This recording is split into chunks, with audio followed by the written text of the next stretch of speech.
Kirsty, so there's no doubt about it, there's a lot going on between work, training, being a parent. Yep. How do you manage to juggle it all? I don't know. It's difficult, yeah. I mean, there is a lot going on, and I spend a lot of time in the car driving kids around, and there's a lot of sport for them, and then I'm trying to think about what I've got to do.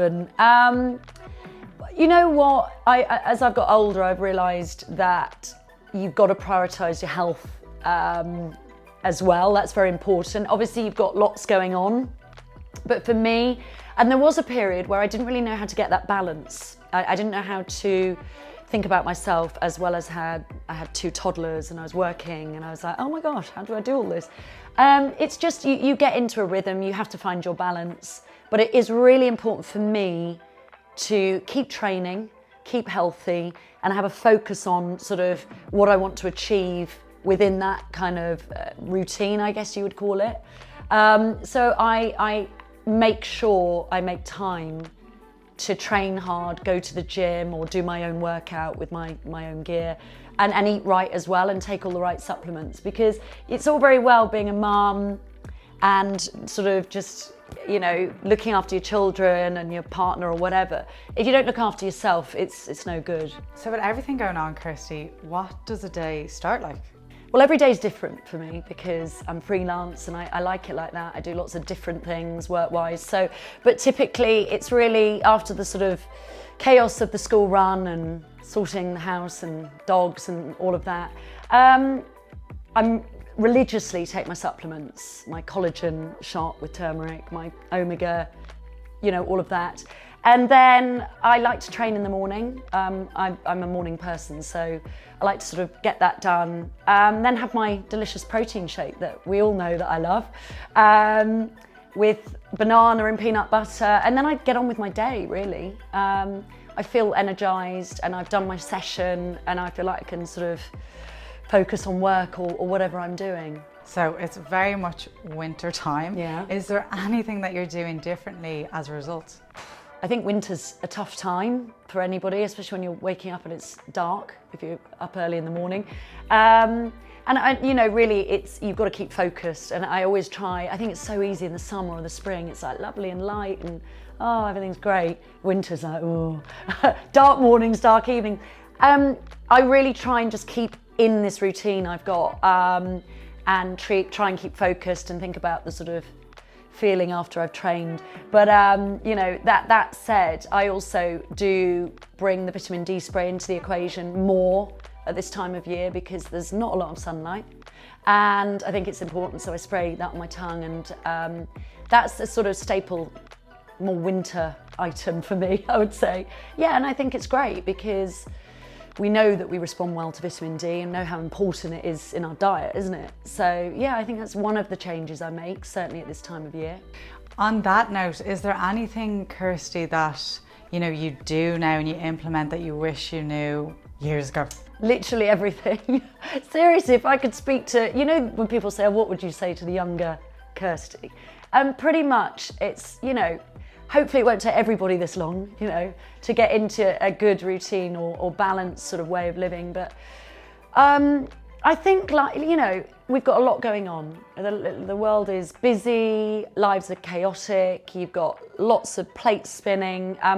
It's taken me a while to get into that kind of way of thinking that fitness and being fit and training is really important to me. I knew it always was, I've always been sporty. But also feeding your body correctly and giving, you know, looking after yourself and respecting your body. For example, with me, my favourite, I mean, I shouldn't say this, but cardio. Does anyone like cardio? Really?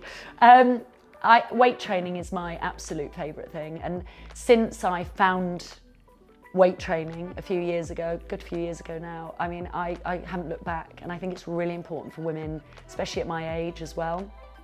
Bone health and just general well-being. And so if you weight train, you have to feed your body correctly. You have to respect what, you know, putting into your body. So I think it's taken a while, and you have to go through things, and sometimes you might go, oh, I don't feel my diet's right because I'm losing weight and I'm training really hard, or I'm not, you know, I'm not doing it right. But eventually you get there. And I think it's just that sort of testing things and trying things out and yeah, just have a go. Kirsty, you did the London Marathon. Tell us about that experience. It was something I wanted to try. I always want to push myself when it comes to sport and fitness and mentally. But it was really tough this year because I hit 18 miles and it was really, really wet and I was doing really well. Time was brilliant, much better than the first time. And then I broke my toe. Yeah, well, it was really difficult, and it's that time where everyone's bodies are breaking down and it's like everyone's all over the place, and the road was it was wet, and my socks and trainers, and everyone's like really struggling. And this poor lady just sort of fell in front of me, and I sort of leapfrogged over and just fell really badly on my feet, and I broke my little toe, and I was just like, oh my God, have I just broken my toe? And it was just, yeah, not a good moment actually, but I stopped for a couple of minutes. And then I carried on for another nearly 7 miles, which I don't think many would say that was a good idea, because I had to have a couple of months off training. But yeah, I think that's when you really realise how incredible the body is. I said to the guy at the end, they put me in I went over the line and I went, oh my gosh. And the guy said, are you all right? I said, no, I broke my toe. And he went, oh. And I sort of fell into this wheelchair. And I said, well, how did I just do that? And he said, it's the endorphins get you round. And I found it fascinating, actually. I could hardly move after that. It's when you realise you pushed yourself for sport or fitness or for whatever reason, and you've got to respect your body. If you don't, you can't do it, really.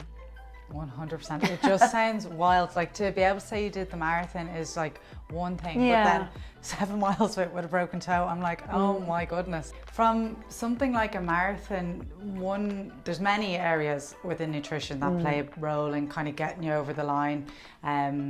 But one area would be hydration. Is there anything that you use to kind of help yourself out on that point? Hydration's vital, and I am known for drinking a lot of water, which is good. And my children, you know, I teach them. And actually, when I was obviously training for the marathon and running the marathon, I always had my Electro C Kinetica tablets. Incredible. They really work for me, actually, and they're brilliant for hydration and the minerals, and they gave me what I needed. And you know, I think you've got to know what works for you, especially when you're taking on a big challenge. And I think that's another learning experience. So that was good, having done one marathon, learning what didn't work for me and doing it again. I would say that to anybody who wants to challenge themselves and is sort of thinking, right, you know, and putting it up a gear, is you're learning more about your body, but you're learning more about how to, like we say, feed your body and what works for you, keeping hydrated and stuff. But yeah, they were fantastic. They kept me going. With something like a marathon, you know, you've got a clear goal, you're driving towards it. It can be easier maybe to stay focused or motivated from a nutrition, health, fitness standpoint. How do you stay motivated to, you know, be this reckoning force from a training standpoint, a work standpoint, Yeah. a family standpoint? It's not easy. Not every day is easy, and I think everybody knows that. I mean, there are days where you're tired or you're just not feeling it for whatever reason. Often I've told people this so many times, people that go, how do you keep focused and like go to the gym religiously or get back into a routine after breaking your toe and having a couple of months off to rest your body? I say, always remember the feeling when you walk out the gym. It's just that, seriously, if I'm driving to the gym and I'm like, oh, you know, we're all human beings. I'm very human. I'd love to be an athlete, but I'm not. I'm a hopefully fitness crazed mother, working mother. But I just think I'm going to feel amazing in about just over an hour or whatever. And you walk in and you walk out just a different person.